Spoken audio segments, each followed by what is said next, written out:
He married her with a contract that forbade even sharing the same bed. No touching, no emotion, no risk. To Gabriel Whitmore, love was a weakness he couldn't afford. To Sophie Lane, touch was a wound that still bled in silence. They were strangers with scars and secrets, bound by necessity, not affection. But when a scream pierced the night and he broke the rules to hold her through her nightmares, everything began to change. And what happened after that moment? No one could have imagined. If this story touches your heart, leave a like, subscribe to the channel, and share in the comments. From where are you listening to this story? Your support is what gives life to stories like this, one soul at a time. The room smelled of paper and steel, cold, pristine, and final. Gabriel Whitmore stood by the panoramic window of his corner office, hands clasped behind his back, watching the city fade into the horizon. The sunset bathed the glass in gold, but nothing softened the harshness in his expression. The pen rested on the contract like a silent challenge. Across from him, Sophie Lane sat with her hands folded tightly in her lap. Her skin was pale, not from lack of light, but from the years of tension woven into it. She didn't ask questions. She had read every line. She had stared at that clause over and over. No physical contact, no shared bedroom, no obligations beyond public appearances. A marriage made for the headlines, a contract born of necessity, a lifeline disguised as convenience. Gabriel finally turned, his voice low and controlled. "If you're having second thoughts, now is the time to walk away." "I'm not," she said quietly. Her voice barely reached him across the room, but it didn't waver. "As long as the rules are respected." He gave a small nod and signed the final page with precision. His movements were clinical, detached. This wasn't love. It wasn't even friendship. It was an exchange. She would provide the illusion of a stable family life to protect his inheritance, and in return, he would provide financial support and never touch her. Sophie had learned the hard way what a touch could destroy. Her last relationship had started with flowers and ended with bruises so well hidden they seemed like secrets. Since then, she had built walls so high no one dared to climb them. Until Gabriel, who didn't want love. Only silence. Only distance. A week later, they were married in a private courthouse ceremony, attended by 2 silent witnesses. No vows, no rings, just ink on paper. They moved into his estate on the edge of New York, a glass and stone mansion with rooms too vast for their silence. She took the west wing, he stayed in the east. At night, the only sound was the wind against the glass. Sophie decorated her space slowly, adding soft fabrics and warm colors to a house that felt more like a boardroom. A few plants, an easel she hadn't touched in years. In the beginning, she couldn't sleep. The bed was too big, too quiet. She lay there, listening to every sound, waiting for the past to catch up with her. Gabriel rarely saw her during the day. He worked 12-hour shifts at Whitmore Holdings, navigating boardroom battles and press scandals. When they did share space, it was over silent dinners at a long mahogany table where silverware clinked like footsteps in a cathedral. Sometimes their eyes met, briefly. He never asked questions, she never offered answers, but every time she looked up, she caught something in his gaze, a flicker of something that wasn't cruelty or desire, just awareness, the kind that said, "I see you, even if I don't know what you've survived." Weeks passed like clouds, slow, shapeless, untouchable. Then came the day she dropped her coffee mug. It shattered across the marble floor, and without thinking, Gabriel appeared beside her. He knelt to help her clean it. His fingers brushed hers. The contact was accidental, but her whole body froze. She pulled away so quickly that she scraped her hand on the glass. Gabriel rose to his feet and didn't reach for her again. But something had shifted, cracked open between them. Not desire, not even closeness. Just humanity. That night, he left a small first aid kit outside her door. No note. Just care in its purest, most wordless form. Sophie didn't know what to make of him. He was powerful, but never forceful. Cold, but never cruel. She had expected distance, but not this kind of silence, one that held space instead of occupying it. Gabriel, on the other hand, didn't know why she lingered in his thoughts. He had chosen her because of her detachment. She wouldn't ask for affection, wouldn't demand his time. She had been the safest option in a world full of gold diggers and paparazzi. But every time he heard her footsteps down the hall, something inside him stilled. His world was full of sharp things, lawyers, shareholders, hostile takeovers. But Sophie moved like mist, soft, evasive, unforgettable.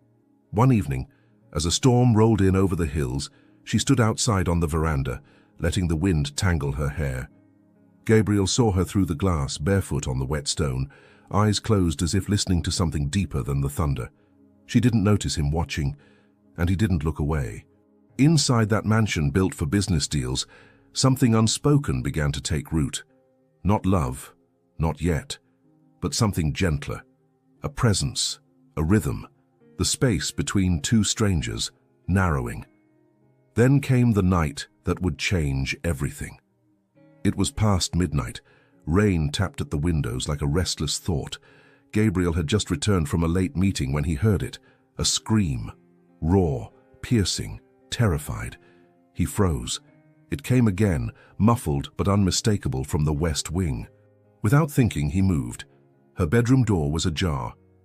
Moonlight spilled across the floor, catching the twist of her body beneath the blankets. She thrashed, breath catching in short, panicked gasps. Sweat soaked her forehead. Her lips parted in a silent cry. "Stop, Daniel, please, stop!" Gabriel stepped closer, something primal tightening in his chest.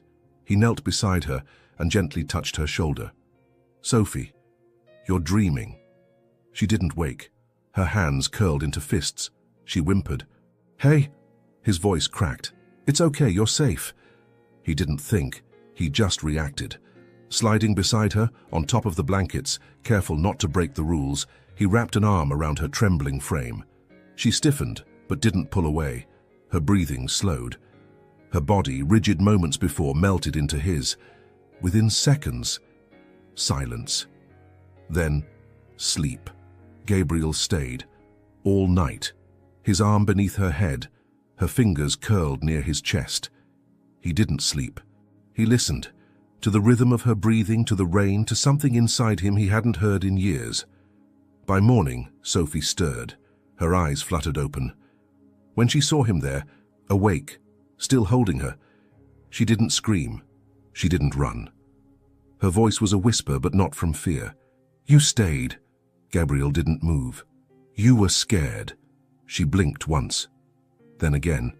"I don't remember falling asleep." "I know." She looked down at his arm. He started to pull away, to retreat back into the safety of their distance, but her fingers gripped his sleeve. Just for a second. That was all it took.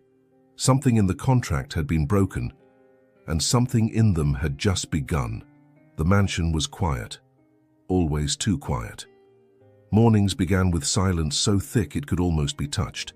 The only sound was the distant hum of the espresso machine that Gabriel insisted on using himself, despite the housekeeper's availability. Sophie often woke before sunrise, curled at the far edge of her bed, tangled in a thin blanket that never seemed warm enough. Their new life had no clear shape, no real rhythm. They passed each other like strangers, trapped in a shared dream. In theory, they were husband and wife. On paper, they were one, but in practice, they were shadows in separate hallways. Gabriel left early each morning, his dark suits perfectly pressed, his jaw tight with purpose. Sophie watched him from the window once, just once, before deciding she didn't want to feel that kind of ache again. There was something about the way he moved, precise, untouchable, like a man who had buried tenderness long ago. She didn't know his favorite food or his birthday, and he never asked what her paintings once looked like. Yet, strangely, she never felt watched. In this glass mansion that echoed like a cathedral, he never invaded her space, never knocked on her door, never stared too long, but sometimes she caught his eyes lingering on her hands during dinner, the way her fingers curled nervously around the silverware, the way she wiped a napkin across her mouth as if apologizing for existing.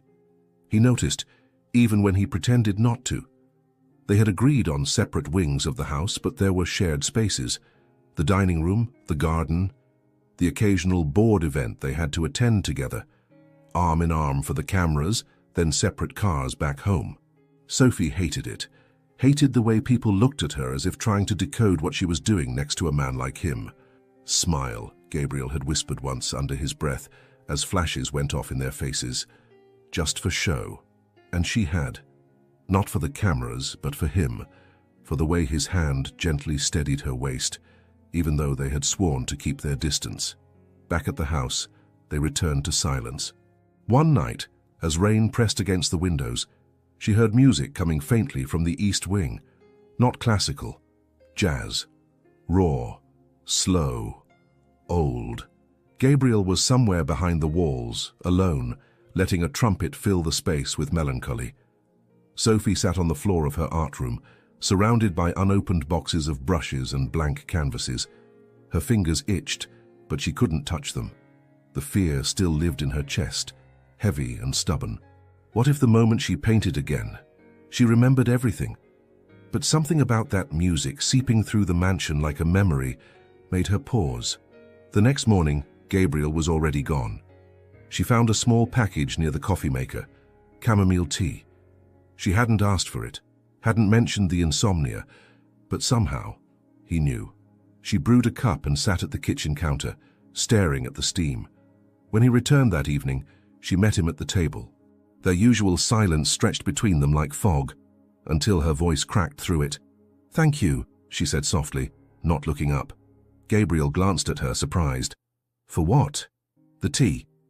He nodded once, as if unsure how to respond. "You weren't sleeping." She didn't ask how he knew, she just nodded too. And that was all. But the silence felt different that night. Not heavy, not cold, just quiet. And then came the moment that would change everything. Again. It was small. Barely a moment at all. Sophie was reaching for a glass on the top shelf in the kitchen. She stretched on her toes, fingers brushing the rim, but it slipped. She gasped, eyes wide as it began to fall. Gabriel caught it. His hand moved fast, precise, snatching the glass mid-air before it shattered. Sophie froze. Their faces were suddenly too close. Their breathing, shallow. Her chest brushed his arm. She stepped back instantly, cheeks burning. I didn't mean to." "It's okay," he said, voice low, unreadable. He set the glass down gently. "No harm done." She nodded, retreating like a frightened deer. But she didn't leave the room. Instead, she leaned against the counter, heart racing, feeling the echo of that moment thrum in her spine. He stood there for a second longer, watching her. And then, he left. That night, she couldn't sleep. Not because of fear, because of the feeling of his hand brushing hers. Because something warm had stirred inside her, unfamiliar but not unwelcome. Gabriel felt it too. Back in his wing, he loosened his tie, staring at the reflection in the mirror. What was happening? This wasn't supposed to become real. The contract had been clear. He had chosen Sophie precisely because of her boundaries. Her walls made her safe, predictable. But now, he was starting to wish he could cross the line. Over the next days, their dinners grew slightly longer. She began arriving at the table 5 minutes earlier. He stayed 5 minutes later. They still didn't talk much, but when they did, the silences between their sentences weren't as sharp. "Do you like what you do?" she asked one evening. He looked up, fork paused in mid-air. "Like it?" "At the company." He thought for a moment. "I don't know. I've been doing it for so long, I'm not sure I've ever asked myself that." She nodded slowly. "I used to paint." He glanced at her hands, then at the specks of dry color beneath her nails. His voice was quiet. "You still do." Her eyes widened just a little. That night, she opened a box, took out a brush, just touched it, and for the first time in years, she didn't flinch. Gabriel noticed the soft glow under her door as he passed by later that evening. It stayed on until dawn. He said nothing, but inside him, something softened. One morning, as she passed him on the stairs, she said, "Your music, the jazz, I heard it, it was nice." He blinked. "You were listening?" "I liked it." And then she was gone, leaving behind the scent of lavender and something unspoken. That night he played the same track again, just a little louder. In their shared world of glass and stone, nothing dramatic had changed, but everything felt different. There were new patterns now, unwritten rules. Her mug appeared beside his on the counter. His voice softened when saying her name. They weren't lovers, they weren't friends, but they were no longer strangers. The contract was intact. But the distance? It was beginning to fracture. And as Sophie stood by the window one night, watching lightning dance across the hills, she whispered something into the glass. "I don't think I hate being here anymore." What she didn't know was that Gabriel down the hall was staring at the same storm, wondering when the moment would come when he'd no longer be able to follow the rules he himself had written. It was nearly 3 a.m. when the scream shattered the silence. Gabriel shot upright in his bed, heart pounding, the remnants of a restless sleep fading instantly. The sound had come from the west wing. One scream, sharp, broken, then a series of muffled whimpers. It wasn't the kind of noise one imagined. It was real. Too real. And it was Sophie.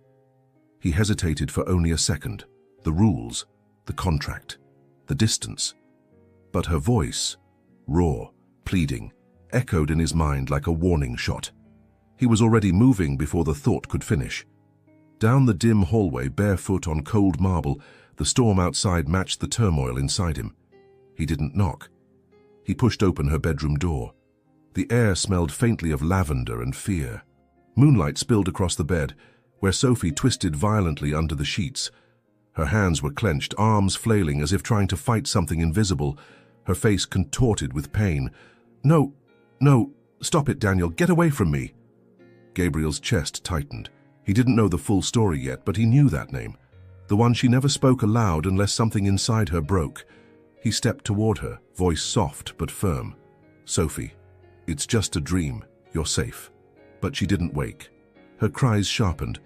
Without thinking, he reached for her, breaking every line of the contract, and placed his hand gently on her shoulder. "Sophie." She recoiled even in sleep. Tears soaked her temple. Her whole body trembled as she cried out again.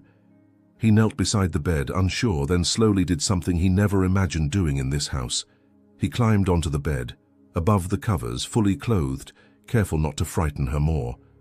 Then he laid beside her, not as a husband, not as a stranger, but as something closer to a protector, a shield. He wrapped one arm around her without pressing, letting her feel the warmth of another human being, not one that demanded, but one that stayed. And slowly, slowly, her body began to calm, her fists unclenched, her breath steadied, the cries quieted. She shifted, just slightly, and curled into the curve of his chest, her hand resting near his heart. He didn't move. For the first time in his adult life, Gabriel Whitmore didn't think about company shares, board meetings, or legacy. He thought only of the woman in his arms, and the quiet sobs that had faded into peace. Time passed like a whisper. He stayed the entire night, not because of obligation, not because of guilt, but because something in him, something buried for years, refused to leave her alone. The next morning, Sophie stirred as sunlight warmed the sheets. Her lashes fluttered before her eyes opened, hazy with confusion. She was still wrapped in warmth. A steady heartbeat echoed beneath her ear. She stiffened. Gabriel didn't move. He was awake, had been for hours, watching her breathe, holding his breath, unsure of what she would do when she realized. She pushed herself up slowly, careful not to startle either of them. Her eyes met his, wide, unreadable. "You were here," she said, barely above a whisper. He nodded. "You were having a nightmare." She glanced away, ashamed. "I didn't mean to—" "You don't need to explain," he said softly. "You don't have to apologize." Silence hung between them, and then she asked the question he hadn't prepared for. "Why did you stay?" He didn't answer right away, not with words. Instead, he looked at her like a man looking at sunlight through broken glass. Something beautiful, fragile, shattered in places, but still glowing. "Because you didn't deserve to be alone with that," he finally said.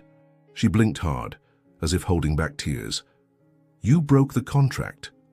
"I did," he said, "and I'd do it again." Her lips parted, but she said nothing, just nodded. Once. From that moment forward, the contract no longer felt like law. It felt like history. Later that night, Sophie knocked softly on his door. Gabriel opened it, already dressed in sweatpants and a t-shirt, no longer the suited CEO, but a man suspended between roles. Her voice trembled. "Would you sleep in my room again tonight?" He didn't hesitate. "Of course. No touching," she clarified, as if afraid of herself, of him, of what safety might feel like too soon. "I know," he replied. "Just presence," and that's what he gave her. Night after night. He would lie on top of the covers, arms folded behind his head, watching the shadows on the ceiling. Sophie would rest with her back turned at first. Later, she began sleeping on her side, facing him. The distance between them shrank with time, but he never crossed the line again, not unless she did. Some nights they talked in low voices, sharing fragments of their childhoods. Other nights, they said nothing at all. The silence became sacred. And somehow in that unspoken agreement, a connection deeper than any kiss began to grow. Sophie started painting again, not full canvases, just colors, shapes, movements, a brush dipped in warm tones that didn't yet have names. Gabriel noticed the faint streaks of crimson and indigo on her forearm one morning and said nothing, but his chest felt tight with something like awe. She was healing, and it began with that night.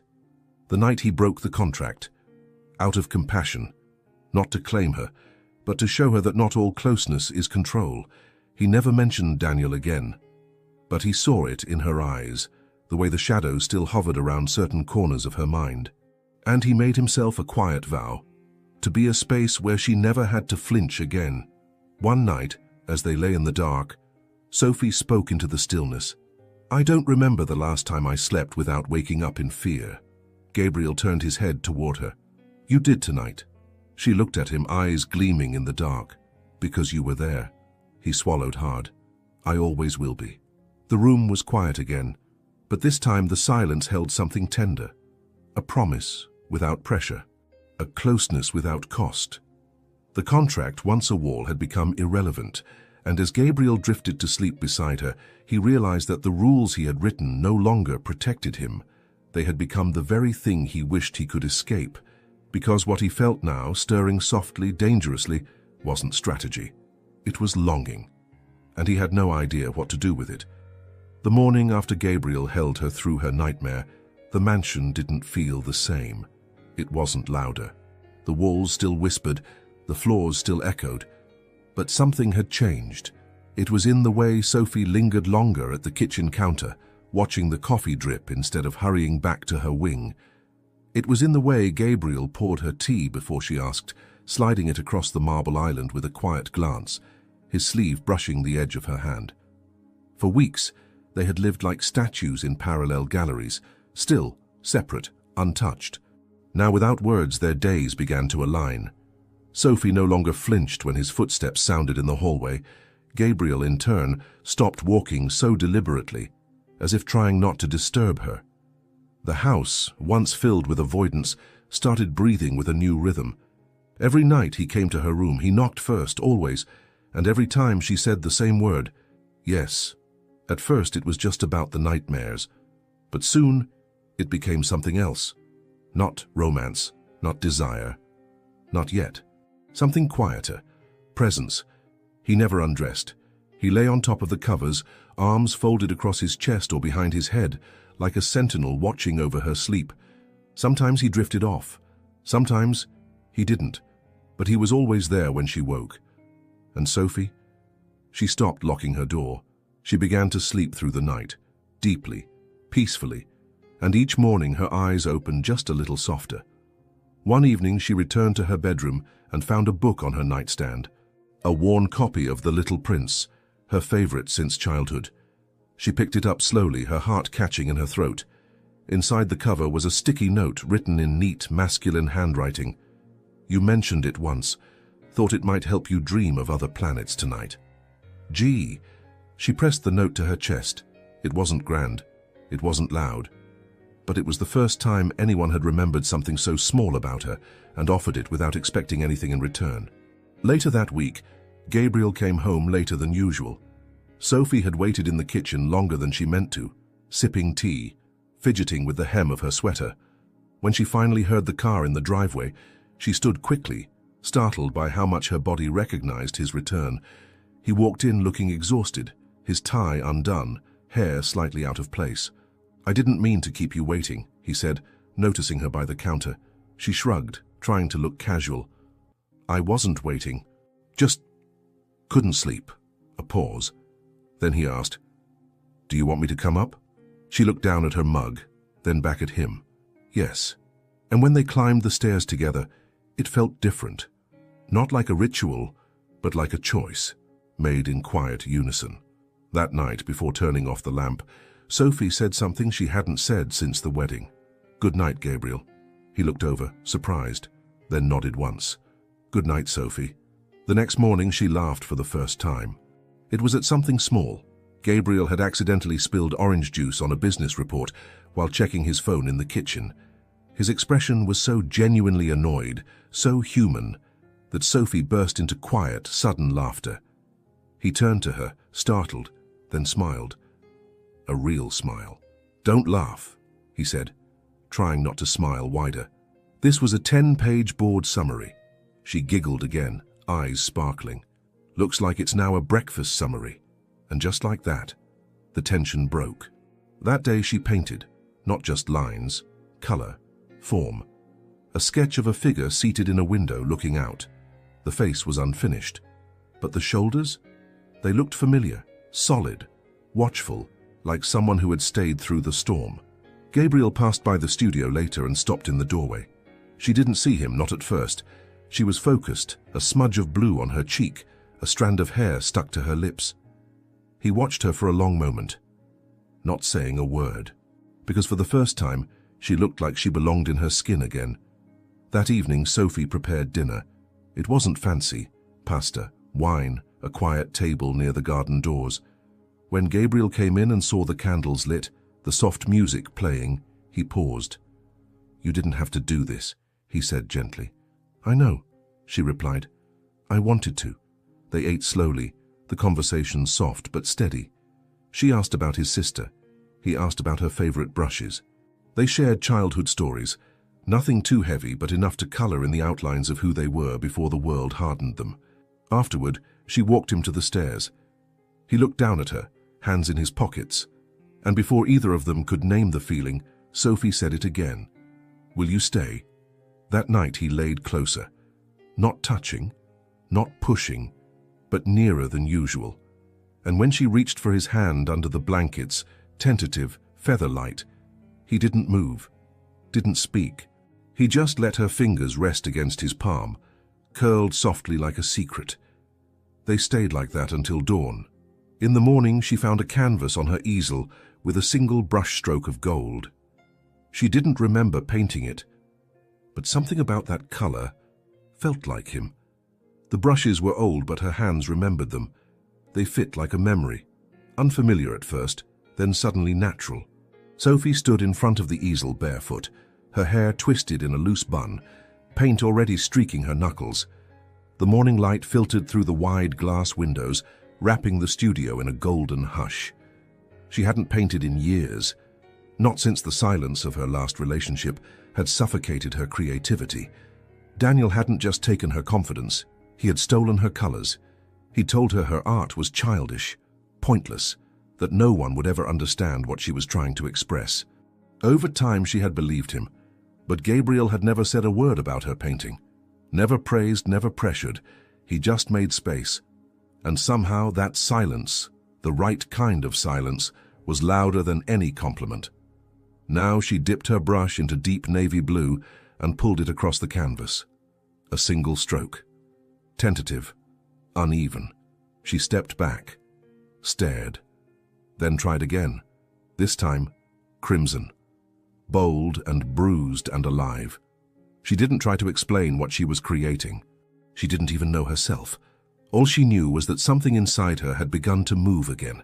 Something soft, wild, and desperately hers. That afternoon, Gabriel stopped outside the door of her studio. It was slightly ajar. He hadn't intended to intrude, but the sight through the crack made him pause. Sophie was standing in the middle of the room, brush in one hand, palette in the other. Her shirt was splattered with color, her jeans stained near the knees. A soft hum left her lips, tuneless but full of breath. There was a smear of ochre across her cheek. She looked radiant and completely unaware of him. He could have stood there forever, but he stepped back silently instead, giving her the privacy she didn't know she needed. Later, when she joined him in the kitchen, cheeks flushed from hours in the studio, she found a small note beside her teacup. "Welcome back." Just 2 words, but she knew what they meant, and her chest tightened with something like gratitude. Over the next days, her studio transformed. Blank canvases vanished one by one, the room filled with color, with life. The scent of linseed oil and acrylic filled the halls, replacing the cold sterility that once marked her wing. Gabriel never asked to see her work, but he noticed how her posture changed, how she stood straighter, smiled longer, how her eyes began to reflect light instead of absorbing it. And Sophie noticed things about him too. He came home earlier now, turned his phone face down during dinner. Once she caught him leaning against the doorframe of the garden, staring out into the flowers with a softness she hadn't seen before. He was still a man of control, still precise, restrained, but now she caught glimpses of the boy he must have been once, before ambition carved sharp edges into him. One night, she wandered into the living room and found him at the piano. She hadn't known he played. The piece was simple, slow, melancholic. She stood quietly in the shadows, just watching his fingers dance across the keys like they were telling a story only he could hear. When he finished, he looked up and saw her. Their eyes met, and in that gaze, something passed between them that neither dared name. She approached slowly and sat on the floor beside the piano, resting her cheek against her knees. "Do you miss it?" she asked. He turned toward her. "Miss what?" "Playing for yourself, before everything became about responsibility." He was quiet for a long moment. Then he said, "I don't know if I remember what that feels like." She didn't speak, just stayed there beside him, while the silence wrapped around them again, but not like before. Now it was a bridge. Later that week, Sophie brought one of her smaller paintings to the dining room. It wasn't finished, but it was raw, honest. A figure standing at the edge of a cliff, surrounded by waves of color, fear, memory, and motion. She placed it on the table before dinner. Gabriel stopped when he saw it. He didn't speak right away, just looked, really looked. Then he said, "She looks like she's waiting for something." Sophie blinked. "She is." "What?" She hesitated, then whispered, "A reason to stay." Gabriel met her eyes across the table. "You don't need a reason," he said quietly. "You are one." She looked down, heart racing. Something had shifted again. Later that night, when he joined her in her room, he brought his copy of The Little Prince. They read a few pages in silence, side by side under the soft glow of her lamp. At one point he paused and asked, "Do you remember why you loved this story so much?" She nodded. "Because it reminds me that the most important things are invisible." He smiled faintly. "Like trust or healing," she added. They didn't hold hands that night, but their hearts were no longer strangers. One morning she painted something new, a man and a woman standing apart, but tethered by golden threads that shimmered across a stormy sky. It wasn't about romance, it was about presence, about the safety of being seen and not touched, held without being captured. Sophie looked at the finished canvas, her fingers stained with gold. She stepped back and realized she had painted him, not in likeness, but in essence. In the way the figure stood, watchful, protective, never looming, and in the way the light bent toward him. That evening she invited Gabriel to the studio. He walked in slowly, unsure. It was the first time she had allowed him inside the space she had kept as sanctuary. She gestured to the painting. "That's you." He looked at it, eyes softening. And for the first time, Gabriel Whitmore, the man who never let anyone in, felt seen. Not as a CEO, not as a husband on paper, but as a human being. He turned to her. "It's beautiful." Sophie nodded. "So are the things we survive." They stood in silence, surrounded by color, memory, and something else blooming quietly in the space between them. Not love, not yet, but something strong enough to hold it when it came. The invitation arrived in a white envelope, thick with elegance and pressure. Sophie found it on the kitchen counter beside her teacup, her name written in elegant gold ink. Inside, a formal request from Victoria Whitmore, Gabriel's mother, for the attendance of Mr. and Mrs. Whitmore at the Whitmore Foundation Annual Gala. Sophie's stomach turned. The event was one of the most prestigious on the East Coast, an ocean of gowns, cameras, whispers, and calculated smiles. The idea of walking into that space beside Gabriel, exposed to judgment, family politics, and him, made her knees feel weak. That night, she sat curled on the sofa in her room, the invitation untouched on the side table. Gabriel knocked once before stepping in. He didn't speak right away. "I won't make you go," he said finally. "But my mother's expecting it. It's important to her, to the company." Sophie nodded slowly. "So it's not about you?" He paused. "It's about both of us, but mostly it's about showing the world we're solid." She looked up at him. "And are we?" A silence stretched. Then quietly, "We're getting there." She sighed. "People will talk, judge, stare. I'll be right beside you," he said, steady. The entire time. That promise, simple and firm, anchored her. Still, the next few days were a blur of tension. A stylist came to the mansion at Gabriel's request. Sophie had nothing suitable for such a formal event, and though she protested, she eventually allowed herself to be measured, fitted, transformed. When she stepped into the soft champagne gown the night of the gala, something in her reflection startled her. She looked powerful, not because of the dress or the makeup, but because of the way she held herself, like a woman learning not to shrink. Gabriel stood at the base of the stairs, dressed in a black tuxedo, every detail precise, his cufflinks, his cologne, his silence. When he looked up and saw her, he froze.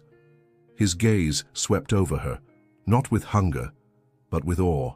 "You look," he cleared his throat. "You're radiant." She smiled faintly, eyes flickering with nerves. "Don't let go of my hand tonight." "I won't," he said, "no matter what."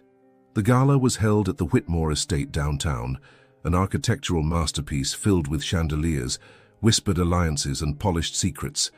Flashbulbs exploded as they stepped from the car. "Gabriel, over here! Is this your wife? First public appearance." "Mrs. Whitmore, give us a smile." Sophie's chest tightened, but Gabriel's grip on her hand never faltered. He led her past the cameras into the marble foyer lit like a dream and a battlefield. Victoria Whitmore descended the stairs like a queen, tall, silver-haired, and intimidatingly composed. She greeted Gabriel with air kisses, then turned to Sophie with a calculated smile. "You clean up beautifully, dear," she said. Sophie smiled politely. "Thank you for the invitation." Victoria tilted her head. "Let's hope you hold your own tonight. These people, they're observant." "She's not here to perform," Gabriel cut in, his tone calm but edged. "She's here as my wife." Victoria's smile didn't flinch. "Of course, darling. I simply mean, appearances matter." Sophie stood straighter. She wasn't the same girl who hid in corners anymore. She walked into the ballroom with Gabriel at her side, every step loud in her own ears. The room was filled with glittering dresses, tailored suits, and eyes. So many eyes. Whispers followed her like smoke. "Is that her? I heard she was an artist, or something. Not exactly what I pictured for Gabriel." She held Gabriel's hand tighter. Then across the room she spotted Travis, Gabriel's cousin. He was charming, all smiles and practiced grace. But his eyes were knives wrapped in velvet. He approached them with a flute of champagne in hand.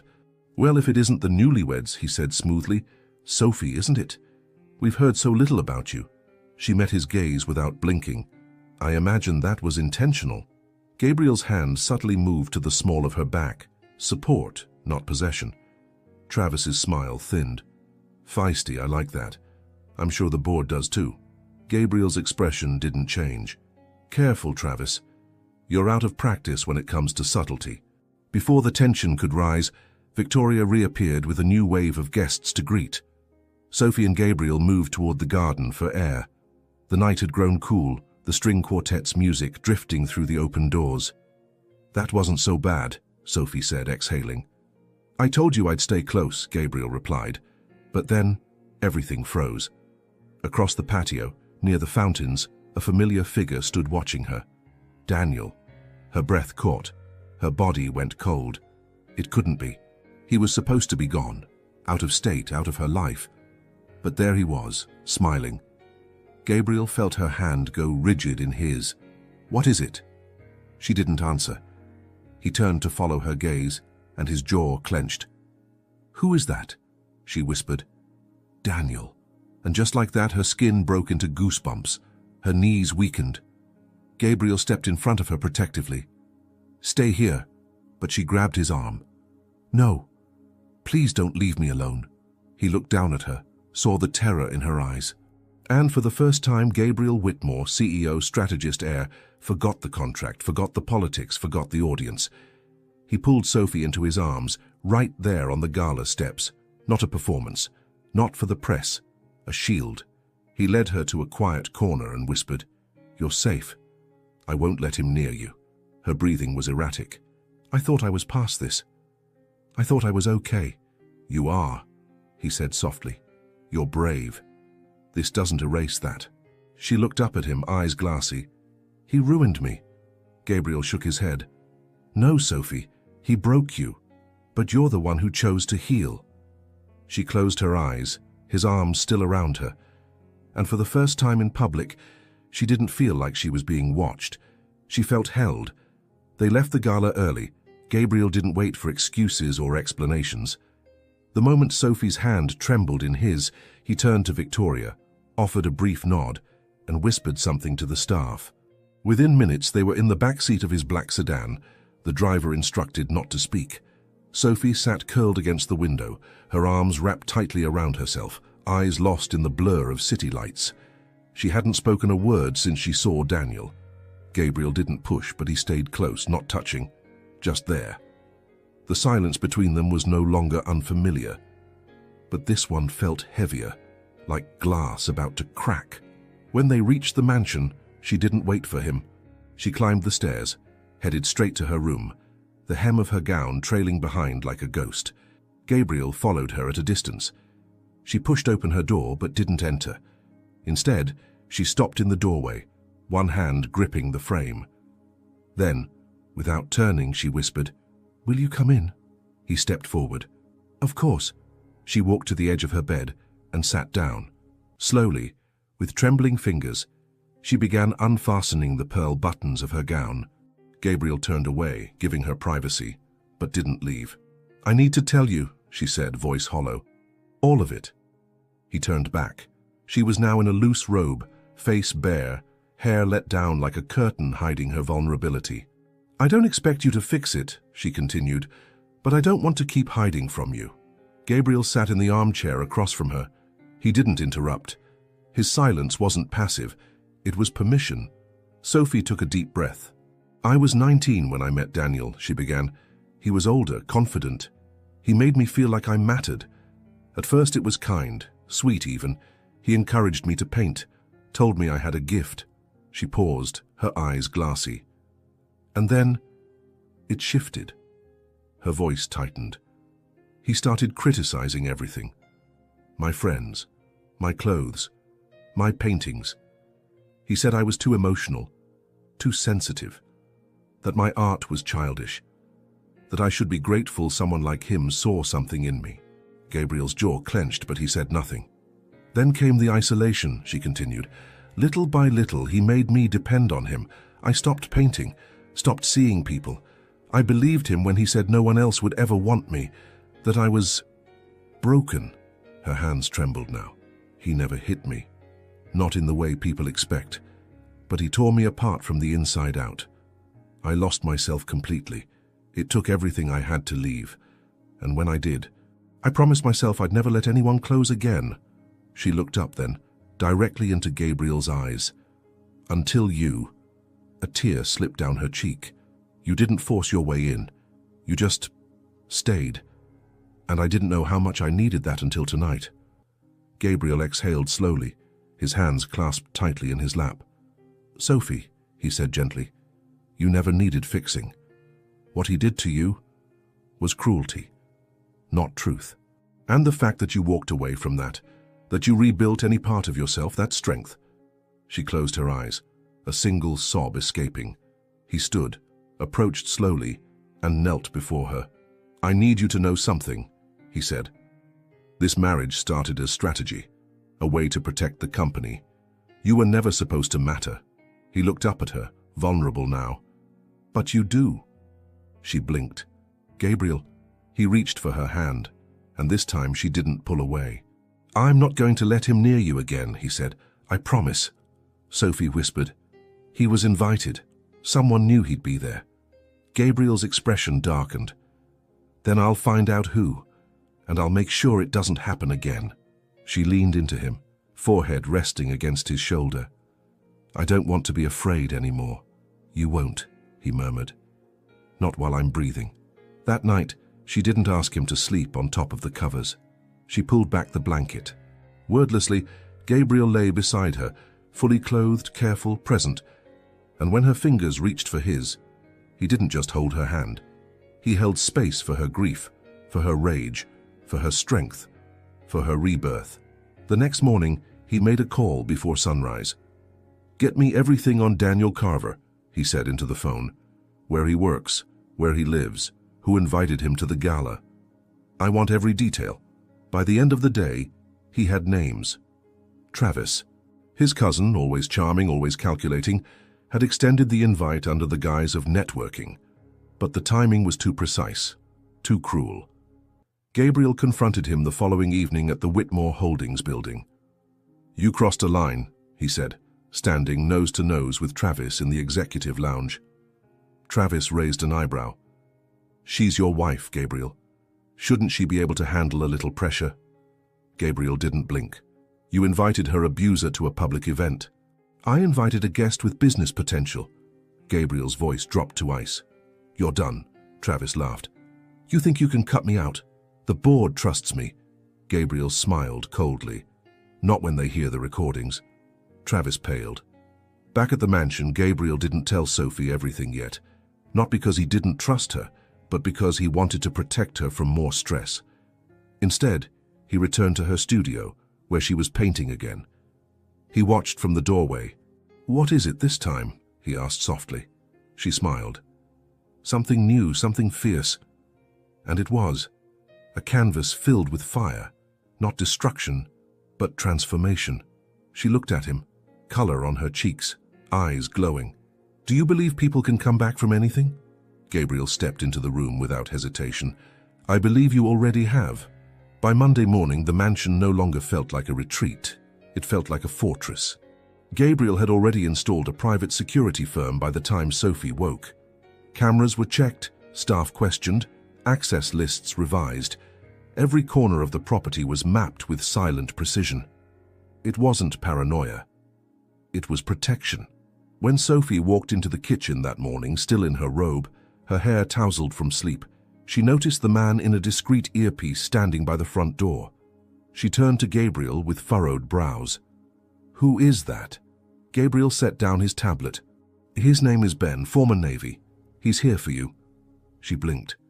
You hired a bodyguard? He nodded. 2, actually. 1 for the house. 1 for anywhere you go. They're trained to be invisible, but always watching.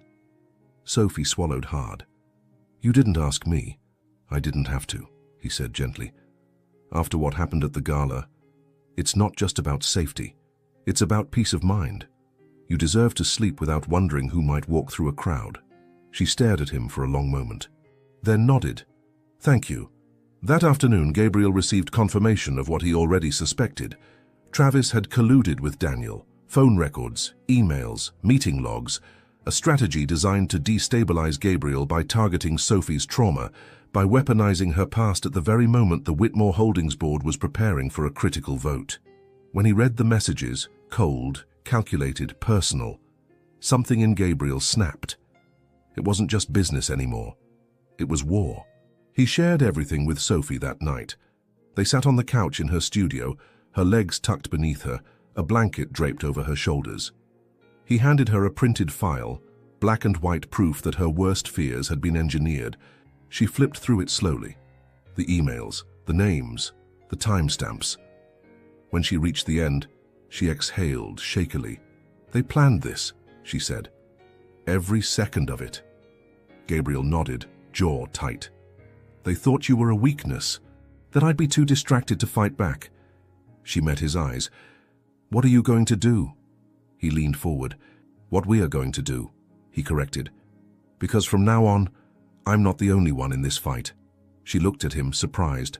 "I want you beside me," he said. "Not just as my wife on paper, but as my partner, my equal. I need your strength, Sophie, and your voice." Her breath caught.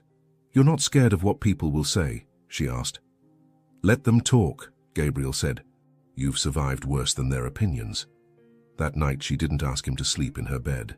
She invited him to stay the whole night without boundaries.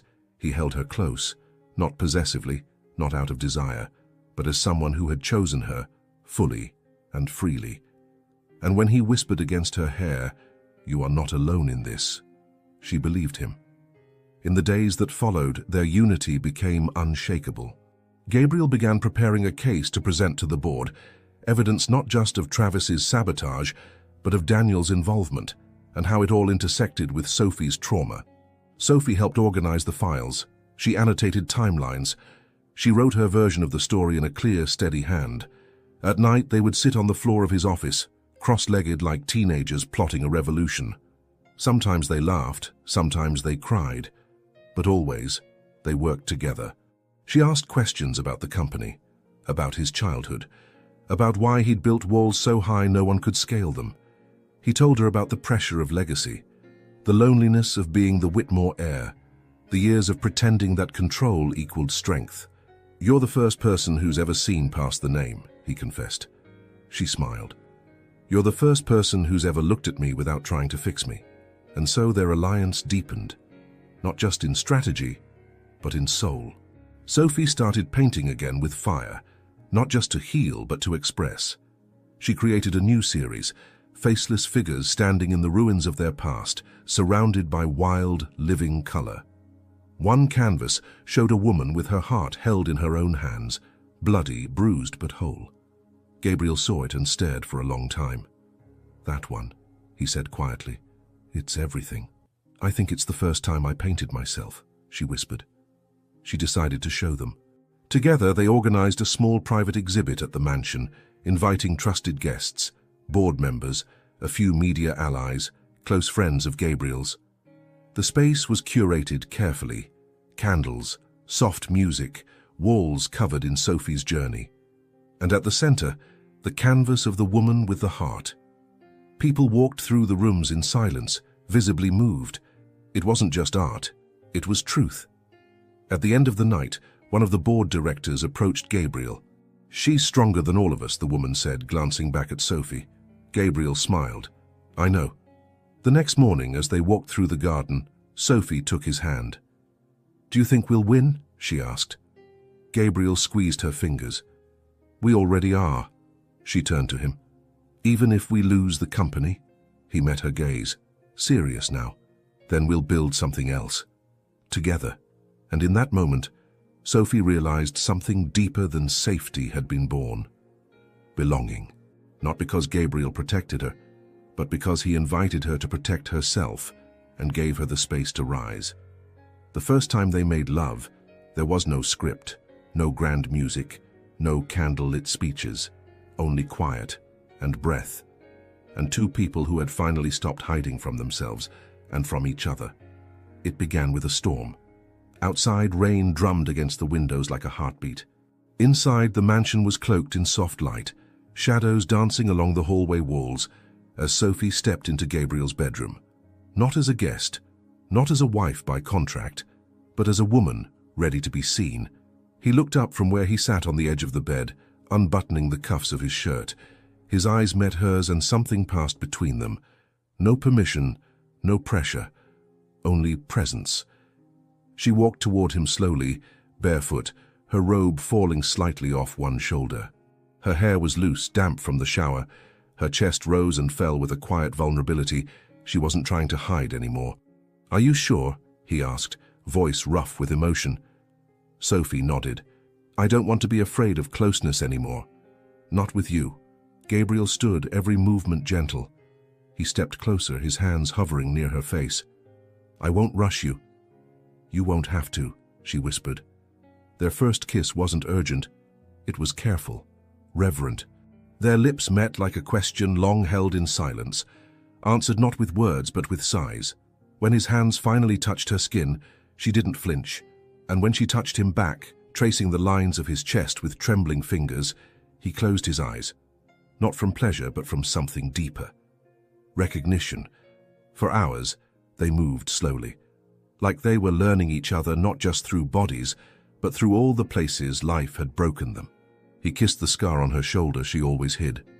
She ran her hands along the muscles of his back, as if trying to carry what had once burdened him alone. And when they lay tangled in the aftermath, sweat cooling, heart still racing, she whispered, "You feel like home." Gabriel pressed his lips to her forehead. "So do you." From that night on, nothing was the same. They didn't just share a bed. They shared space. Real space. In the morning, he brought her tea before she woke. At lunch, she sent him sketches of her latest painting. At night, they lay in bed talking about everything and nothing, memories, regrets, quiet dreams they never dared voice before. One evening, Sophie found him on the balcony, staring at the stars with a distant look. "You okay?" she asked, stepping beside him. He nodded slowly.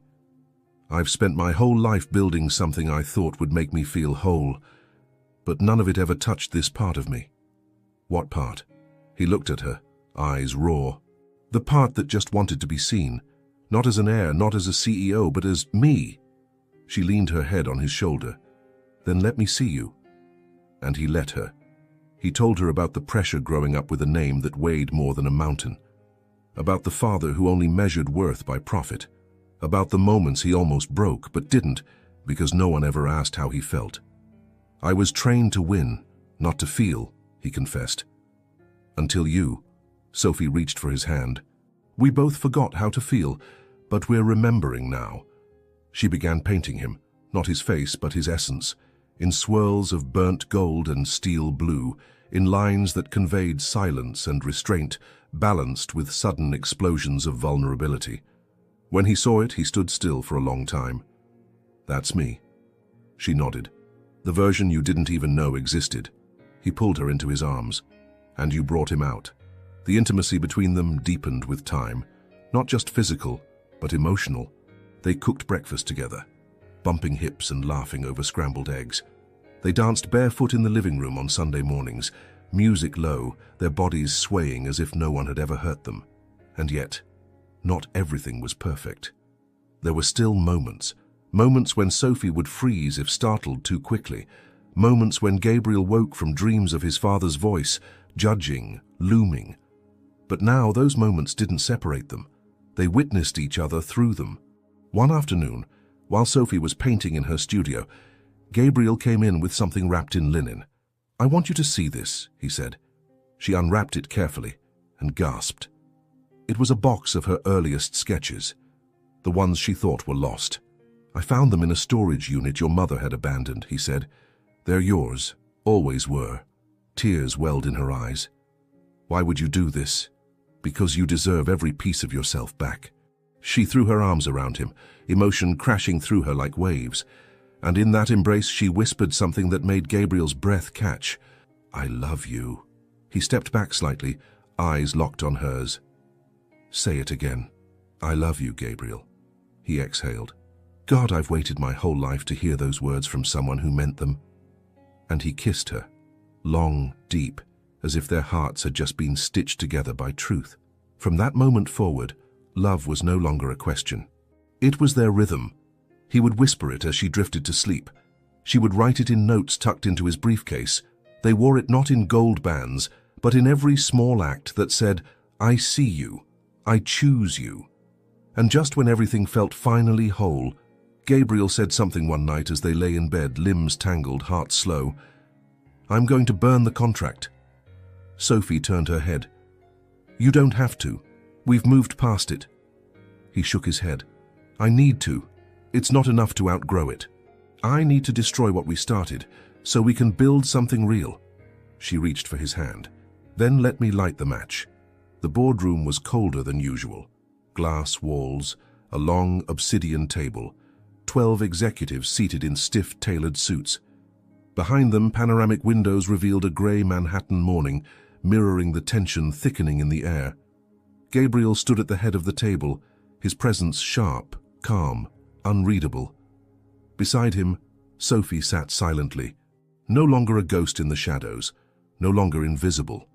She wore a navy blue dress, simple, elegant, grounded, her hair tied back, her gaze steady. She hadn't come as the quiet wife.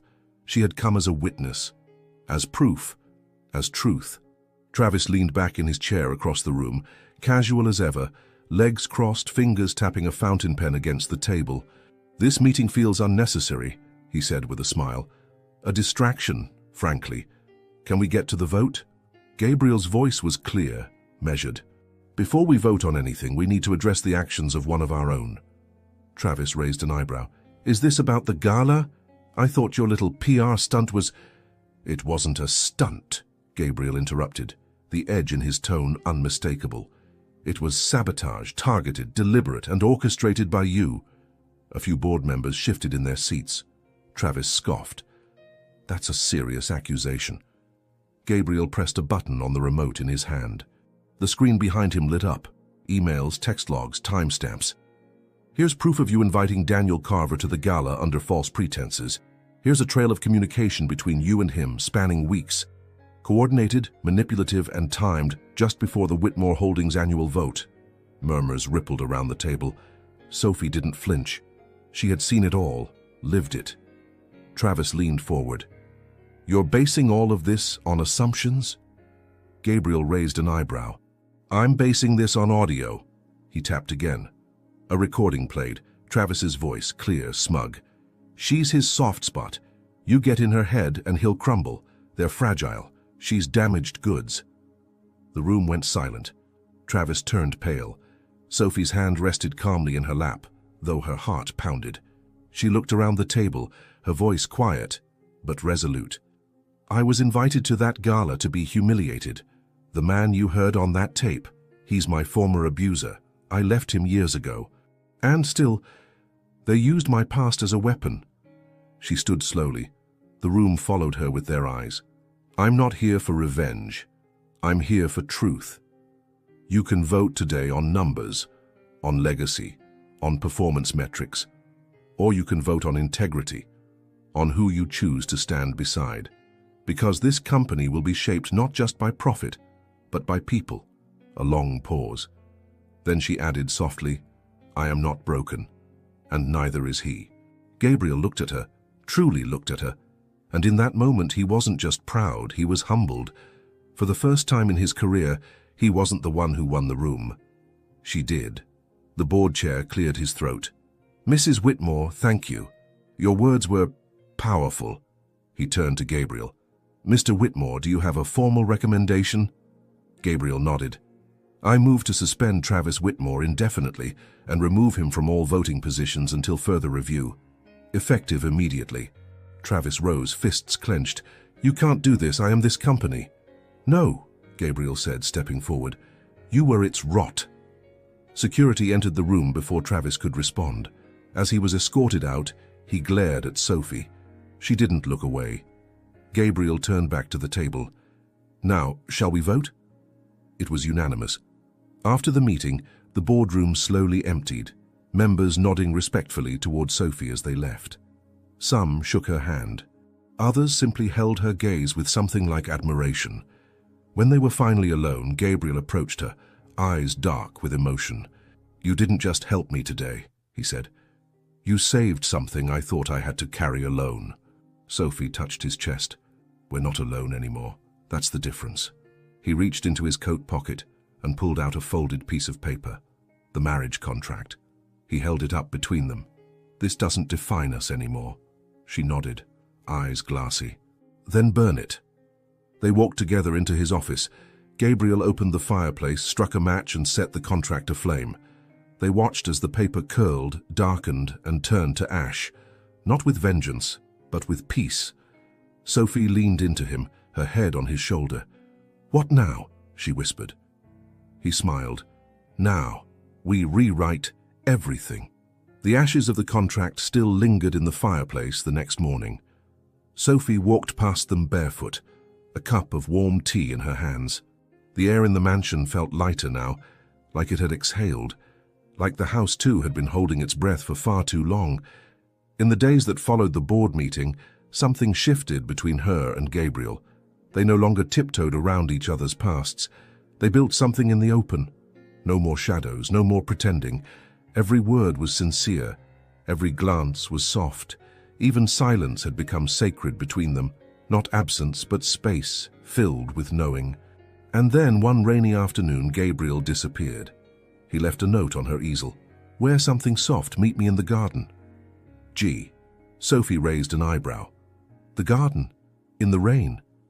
She pulled on a long cardigan and slipped out into the drizzle. The path was lined with soft lanterns, flickering gently beneath the overcast sky. The flowers shimmered with dew, petals blushing under the gentle touch of rain. And there, under the arbor where jasmine bloomed wild, stood Gabriel. He was in a black turtleneck, sleeves rolled to his forearms, hair damp, no suit, no tie, just him. In his hand, a small velvet box. Sophie froze. He smiled, not the cool CEO smile she'd seen 1,000 times, but the soft, vulnerable one reserved only for her. "I know we already did this once," he said, stepping forward, "but that was paper, strategy, fear. This time, it's different." She blinked back tears. "What are you doing?" "I'm asking," he said gently, dropping to one knee. And just like that, the rain ceased to matter.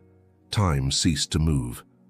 "Sophie Lane," he said, his voice trembling slightly, "you walked into my life as a contract and ended up becoming the thing I never knew I needed.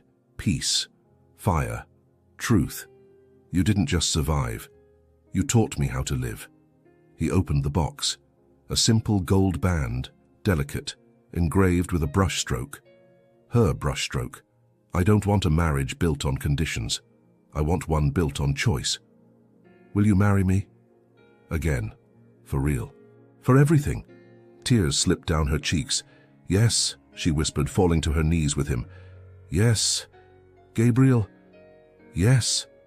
He slid the ring onto her finger slowly, reverently, then kissed her, not with urgency, but with the quiet desperation of a man who knew how close he'd come to never finding what mattered. They stayed like that in the garden, rain soft on their shoulders, her head tucked into the curve of his neck, his arms around her like shelter. Exactly 1 month later, they were married again.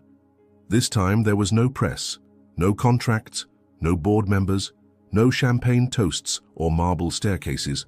Only 10 guests, a flower-lined aisle in the backyard, and a garden alive with spring. Sophie wore a soft ivory dress she had sewn herself, light, flowing, with painted details along the hem. Wildflowers, water, fire, symbols of her healing.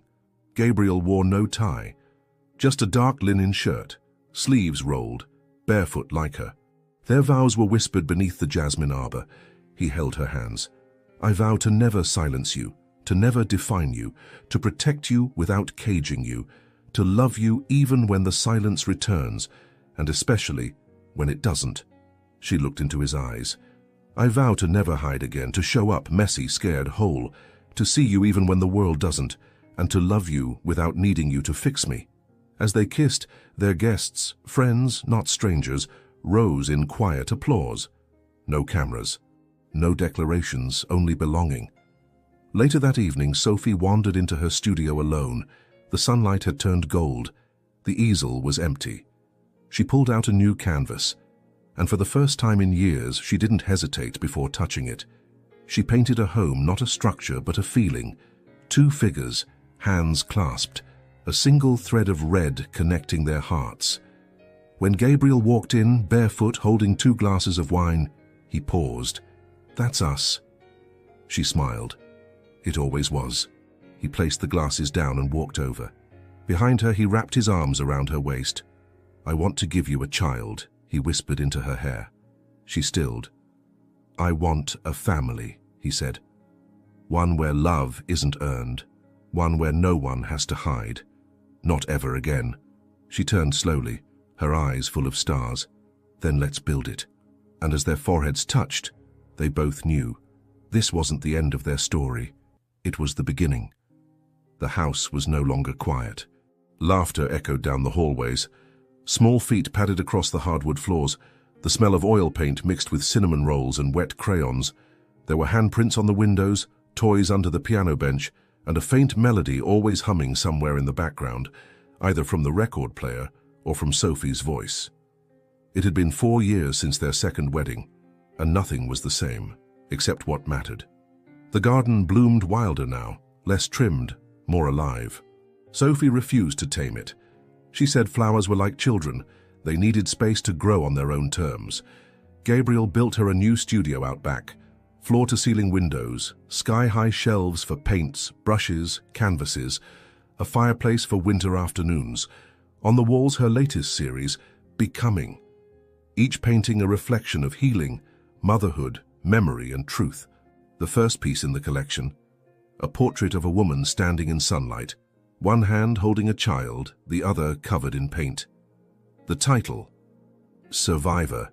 Gabriel didn't just admire her art, he celebrated it. He became the kind of man who rearranged meetings to be home for dinner, the kind who knew which brand of paper she liked for sketching, the kind who danced with Ella in the kitchen while Lucas painted superheroes on his father's white dress shirts. Sophie watched them sometimes from the studio window, brush in hand, tears in her eyes, not of sadness but of disbelief. This was her life, a life she never thought she deserved. Lucas was 3, already serious and curious, with his father's brow and his mother's fire. Ella had just turned 1, chaotic, joyful, unstoppable. She had Sophie's eyes and Gabriel's stubbornness. One evening, while the children napped and the fireplace crackled low, Sophie rested her head on Gabriel's lap.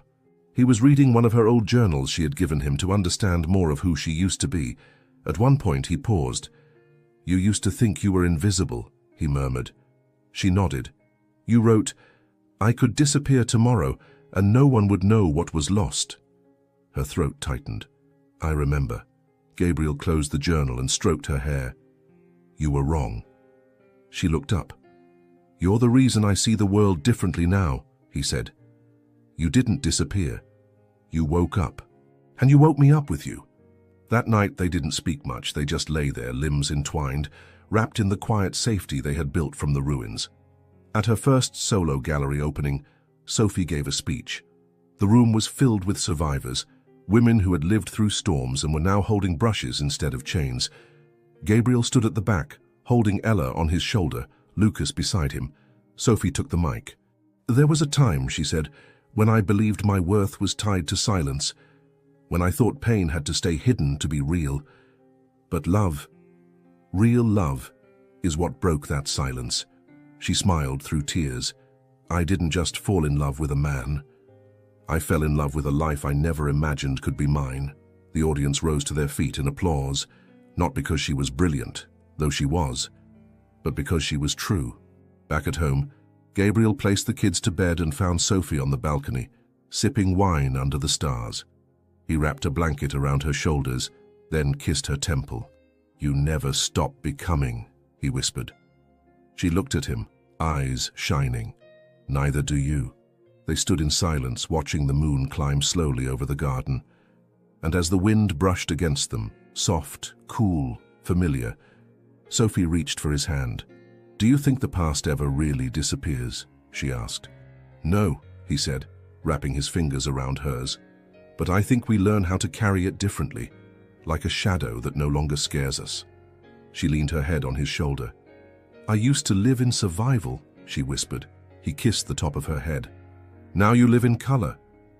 And in that moment, with the world quiet and full around them, Sophie Lane Whitmore knew her story hadn't ended. It had begun, in brushstrokes, in lullabies, in arms that held without hurting. In love that grew where silence once lived. She thought she was choosing silence to survive, but in truth, she was waiting for someone who wouldn't be afraid of her shadows, someone who wouldn't rescue her, but stand beside her while she rescued herself. Gabriel didn't fix her, he simply stayed. And in that staying, love grew, not loud, not perfect, but real, because sometimes what heals us isn't a grand gesture, but a quiet presence that never leaves.